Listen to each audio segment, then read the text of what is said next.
Hello friends, welcome to OP talks. Friends, आज आम गोटे कथा विषय चर्चा करवा। कथाटी हूँ ई श्रम कार्ड। ई श्रम कार्ड एवं तो सबुआड़े चली जोटा कि आमर ministry of labour and employment government of India तरफ जो गोटे पोर्टाल जारी कराई ई श्रम कार्ड विषय जोटा कि आमर 26/8/2021 स्टार्ट हो स्टार्ट करते प्रधानमंत्री नरेंद्र मोदी। तो समस्ते जानते केमती कौन सीएससी जोटा आम जनसेवा केन्द्र बा जो कॉमन सर्विस सेंटर जोटा गवर्नमेंट ऑफ इंडिया गोटे ऑर्गेनाइजेशन टाइप चलाउछन। विभिन्न आड़े विभिन्न पंचायत में कॉमन सर्विस सेंटर गुड़िक अच्छी जार काम हो से लोक मान सर्विस जोगेब। ई श्रम कार्ड को सीएससी बा कॉमन सर्विस सेंटर को दि जाए कि से ई श्रम कार्ड रजिस्ट्रेशन करेंगे। ई श्रम कार्ड जोटा मेन ऑब्जेक्टिव आम रोचे कि आम जदि अनऑर्गेनाइज सेक्टर अच्छी भारत में जोटा आम असंगठित सेक्टर आम कहूँ आम जीडीपी जोटा बहुत बड़ अंश गोटे। तो अनऑर्गेनाइज सेक्टर जी कम कर लोक जी लेबर जी श्रमिक मैंने सब कम कर गोटे डाटाबेस प्रस्तुत करवा जोटा कि आगू गवर्नमेंट को हेल्प कर कि विभिन्न प्रकार वेलफेयर काम करने लगी कि कौन से गोटे योजना है लोकों गोटे श्रमिक मान कि गोटे प्लान प्रस्तुत करने लगी जोटा योजना काम लगे। तो ये जो महत्व उद्देश्य रखी गवर्नमेंट ऑफ इंडिया ये इनिशिएटिव नहीं गोटे स्टार्ट कर ई श्रम कार्ड जो थे कि जो मैंने रजिस्ट्रेशन करेंगे गोटे यूनिक आइडेंटिफिकेशन नंबर दि जाऊँगी। आप जानते जमी आधार कार्ड नंबर। आधार कार्ड जो नंबर रही समस्त सामान ना अलग अलग नंबर यूनिक नंबर सेमती गोटे यूनिक आइडेंटिफिकेशन जोड़ा नंबर जारी कर ई श्रम कार्ड रे जोटा कि गोटे डाटाबेस गवर्नमेंट रखिबो। समस्त डिटेल्स रते जन रेजिस्टर कर तो विभिन्न प्रकार क्राइटेरिया देछि।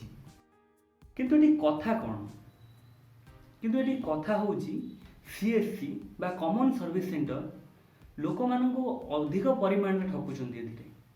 विभिन्न आड़े देखा जाउछि कि 50 टंकार आरंभ कर 250 पर्यंत लोकों ठार ठकिकी नेउछंती सीएससी वाला बा कॉमन सर्विस सेंटर वाला। जो जनसेवा केन्द्र लोक मानू सेवा जोगाइबा उद्दिष्ट सेमिति नहीं कि गवर्नमेंट तांको पैसा दौनी। यहाँ मन रखु गवर्नमेंट प्रत्येक हिताधिकारी बा प्रत्येक कार्ड होल्डर को जी भी आमर कर अप्लाई कर रजिस्ट्रेशन कर श्रम कार्ड पोर्टाल रे ई श्रम कार्ड पाई।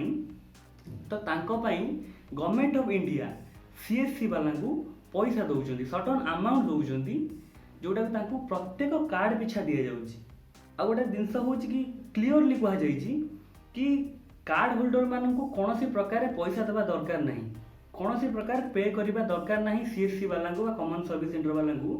किंतु ग्राउंड रे देखिले होउची कौन देखा जाउची कि विभिन्न आड़े एमती लंबा लंबा लाइन करके लोक मैंने छिड़ा होउछंती श्रम कार्ड करवा आ तार फायदा उठाउछंती जनसेवा केन्द्र जे परिचालना करूछंती जे सेथरे टेक्नीशियन अछंती। एटा केते दूर ठीक?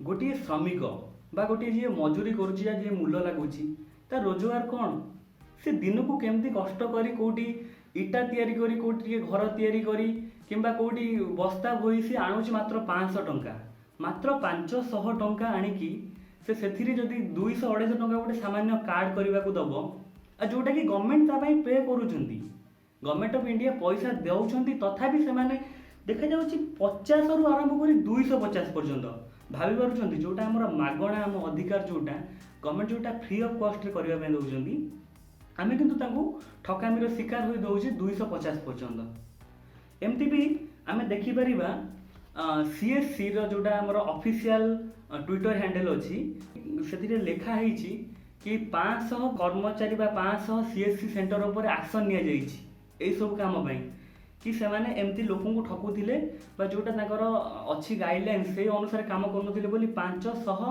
सीएससी सेंटर को ऊपर एक्शन निया जाइछि।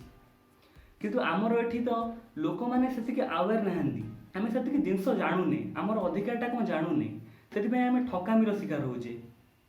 एबे कोरोना परिस्थिति समस्तक अवस्था भल नहीं समस्ते जानछन्ती समस्तकर आर्थिक अवस्थाटा कोन गोटे गोटे मजूरिया मानकर आर्थिक अवस्था केते जे तळकु जाइछि। आमे जदि गोटे बड़ सेक्टर आमे देखि पारिया कि बाइंग कैपेसिटी केते कमिछि हम लोक मानकर तो से हिसाब से गोटे दिन मजूरियार घरे कौन अवस्था होथिबो तार आर्थिक अवस्था कौन होथिबो आपण माने भाबी पारुथिबे। तो सही परिस्थिति रे एते पैसा नबाटा केते समुचीन आपण माने चिंता करंतु। जोटी एभली भाव में देखुं कि किए सीएससी वाला मात्राधिक पैसा नौकरी आप तो टोटाल आदौ दबा कथा ही ना जदि भी से पैसा मागुंट तो आप प्रशासन दृष्टिगोचर करूँ जनातु तहसिलदार को जनातु आरआई को जनातु सरपंच को जनातु दरकार पड़े कलेक्टर को जनातु कथा नहीं कि सरकार को कान में पकातु केमती कौन आमको ठका जामी आम ठकामीर शिकार होचे। फ्रेंड्स एबे जो ई श्रम कार्ड हूँ जनसेवा केन्द्र मानक ये जो पैसाटा आम पाखु नि नॉर्मल लोकों पाखु जो मैंने श्रमिक श्रेणी लोकों पाखु ठकिकी नि यहाँ मन रखु ये दुर्नीति कारण गवर्नमेंट तक पे करुच्ची ना यहाँ हूँ गोटे दुर्नीति तो या विरुद्ध में निश्चय आवाज उठातु निश्चय आप स्वर शाणित करूँ आन्य मानू यहाँ जनातु जेते संभव या अधिक अधिक मात्रा शेयर करी लोक मानू अवेयर करूँ जदि आम ए प्रश्न न पचारिबा तेबे आमे माने ही ए महान भारतीय गणतंत्र को तंटी चिपी हत्या करुछे आमे माने ही ए गणतंत्र गोटे गोटे हत्याकारी। रहुची नमस्कार।